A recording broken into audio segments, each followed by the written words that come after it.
In 2014, a 36-year-old man by the name of Hirofumi Watanabe was sentenced to 4.5 years in prison. This man had been the sole culprit in an investigation that had been going on for 2 years. Criminals are pursued every day, but what stuck out about this case in particular was Watanabe's fixation on one individual. Tadatoshi Fujimaki, the author of the iconic sports manga Kuroko's Basketball. For 2 years, Watanabe would conduct a string of crimes that all revolved around Fujimaki, threatening business owners that dared to carry any media pertaining to Kuroko's Basketball, disrupting events that included the series in any way, and even targeting locations from Fujimaki's past, mailing a letter to his old high school containing a strange, potentially poisonous white powder, as well as leaving a bottle of toxic hydrogen sulfide in the gymnasium of Fujimaki's old university. Attached to it, a note that simply read,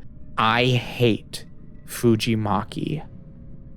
Once the authorities were finally able to detain Watanabe, he was asked why he had such a fixation on Fujimaki, and Watanabe answered that he was jealous of the author's incredible success, and that Fujimaki had lived a blessed life, whereas he had never experienced anyone's love. If I somehow managed to harass and depress him, I could drag him into my journey. So why are manga authors anonymous?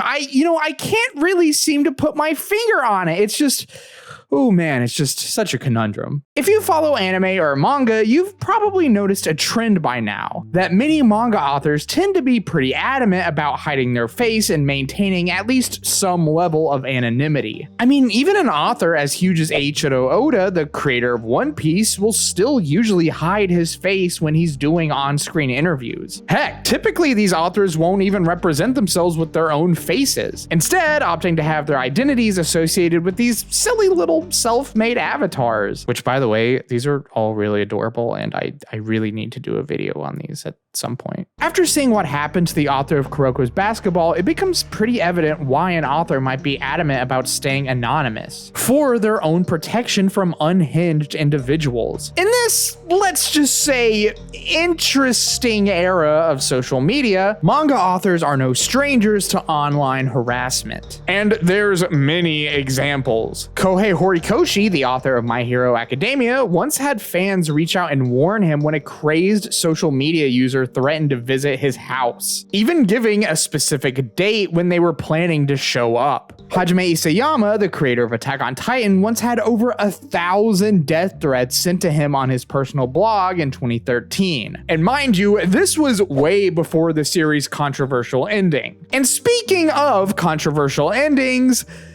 Gege Akutami. Oh my god, this poor man. I have so much sympathy for this guy. The amount of backlash, vitriol, and threats he gets anytime he does anything would break a weaker person. It's actually been speculated that this is one of the reasons why he decided to end JJK when he did. Not only for his physical health, but for his mental health as well. And if this is true, I really wouldn't blame him. I can't imagine how anyone would be able to keep their brain in a creative state of mind when they're constantly being hounded like this. But that also brings us back to the advantage of anonymity, in that it can actually help soften the blow of harsh criticism like this. As someone who makes YouTube videos, I myself get quite a few not so nice comments. I don't mind constructive criticism or when people point out mistakes that I might make, but some of these very clearly do exist just to make me feel bad. But I found it surprisingly easy to brush these off because they're basically coming from strangers that don't even know me. They're essentially meaningless. And this is how I imagine that many manga authors feel as well. It's just a lot easier to disregard stuff like this when you're able to separate your work from your personal life. Something that internet personas and anonymity allows you to do. and thus makes actually working and being creative a lot easier and manageable. It also just allows for a lot more freedom. You'll feel more inclined to write about whatever you want when you're not out in the spotlight and letting personal fame overshadow the actual work you put on paper. When you write with a persona, you're at least somewhat free of all prejudice and preconceptions. For example, look at Full Metal Alchemist author Hiromu Arakawa, or should I say Hiromi Arakawa. When Arakawa started out as a manga author, she knew that she wanted to write shonen, stories for young boys. However, in the manga industry, when you're a female, you're typically expected to write shoujo, manga for young girls. Because of this, she decided to adopt a more masculine name in Hiromu so that any young boys who saw her manga would give it a chance without judging it based on her gender. In some cases, authors even use pen names to indicate a collaboration. One of the most famous examples of this being Fujiko Fujio, the pen name for Hiroshi Fujimoto and Mato Abiko, the authors of Doraemon. I think in the entertainment industry, whether it's manga, movies, or video games, people prefer to look at one individual responsible for creating a piece of work. Clearly, it's not that simple, but people typically appreciate simplicity, and it's a lot easier to just say Fujiko Fujio as opposed to Hiroshi Fujimoto and Mato Abiko. So I'd say that that was pretty smart on their end, and probably a lot easier for their manga publisher. And while we're on the topic of manga publishers, they benefit from all of this as well. For one, when a manga author isn't a well-established pop culture personality, you don't really need to spend a ton of money on PR. That is, unless the author does something,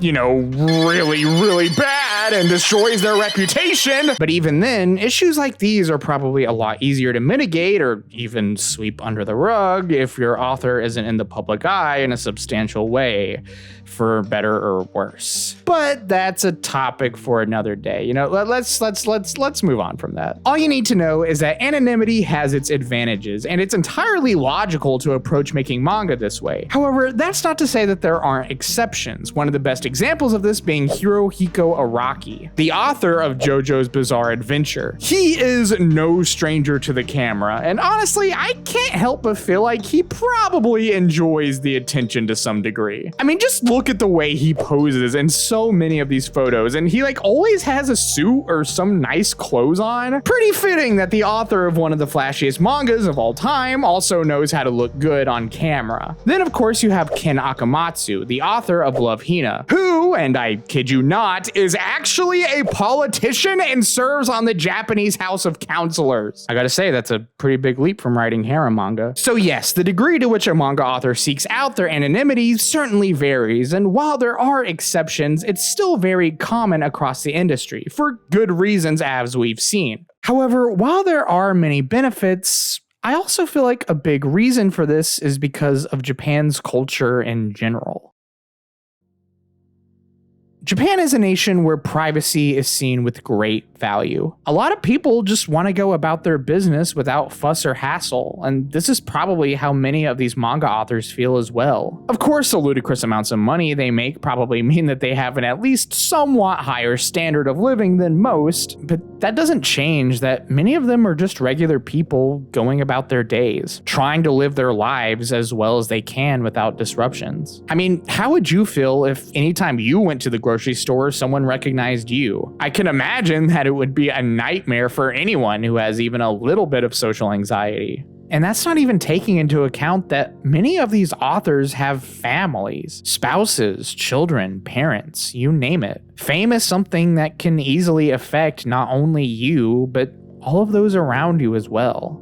And that's kind of scary to think about. Drawing manga is just something that these people enjoy doing, and I imagine that many of them got into it without fully coming to terms with just how much this passion was going to completely change their lives, not only for the better, but the worse as well. When Tadatoshi Fujimaki was busy writing the drafts for what would eventually become Kuroko's basketball, the only thing he was probably thinking about was trying to make his manga as good as he possibly could. He probably wasn't thinking that some days some crazed lunatic was going to use his creation to threaten others. I mean, how could he? But that's exactly what happened. And it's sad to think about that something like manga, a thing created solely to entertain and make people happy, can be twisted into something that others use to hurt or demean others with. including the one who made it. I think what I'm trying to get at here is that manga authors aren't their manga.